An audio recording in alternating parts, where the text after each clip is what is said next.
جهزت كل الامور. الفطور كملتيه على مود نروح، ترى ما ضل وقت. كملت كل شيء ان شاء الله، نص ساعه متوكلين.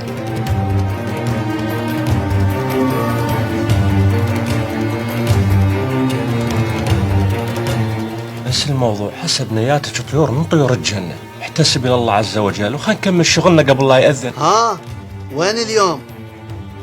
يم فقرة لو يم ايتام لو يم الاطفال المتعففين والصم والبكم؟ مسوين فطور جماعي الايتام وندري هذا الموضوع ما يعجبك، فعوفنا بحالنا انا واختي اسراء. يا اطفال يا ايتام يا فطور، ايش جاي تحجون انتو؟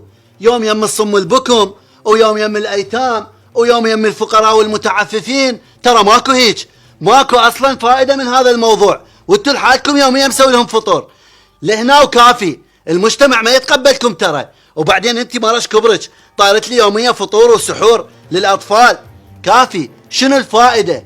ما تفيدك، اقعدي ببيتك وسكتي. كل طفل اشوفه، كل يتيم، كل متعفف، كل شخص اشوفه اشوف به بناتي. يجوز انا انحرمت من بناتي، بس انا هذا مو قدري، ايه بس هذا مو بيدي، هذا امر الله، بس انا ما باليد حيله. الحمد لله والشكر على كل حال. اليوم انا الرساله اللي ما قدرت اوصلها اشوفها بكل طفل، اشوفها بكل بنيه، حتى اللي بالشارع، حتى بكل مكان اشوف هاي الرساله. اني ودي احتضن كل الاطفال، احس كل الاطفال هم اولادي. رساله الام اللي كل طفل تشوفه تعطف عليه حتى لو ما تعرفه. حرصي على الاطفال حتى اللي بالشارع، الطفل من اشوفه احس بعبره، ودي احاميه من كل شيء، اخاف على الطفل من ابسط الاشياء. هاي رسالتي للام، اشاركهم بالحلوه وبالمره، بصيامهم وبلعبهم وبفرحتهم، فرحتهم عظيمه عندي. كافي اختي كافي، لا تنقهرين. صباح ايش بيك؟ انت حقك ما عايشيك شعور يا اخي. تعرف شنو معنى ترسم ابتسامه على وجه طفل يتيم؟ دموعك غاليه يا خيتي يا اسراء، وانت يا عزام والله كلامك صحيح. عمي دقوم خلي نحضر الاكل، واليوم انا رايح وياكم على هاي الحمله وما يكون خاطركم الا طيب.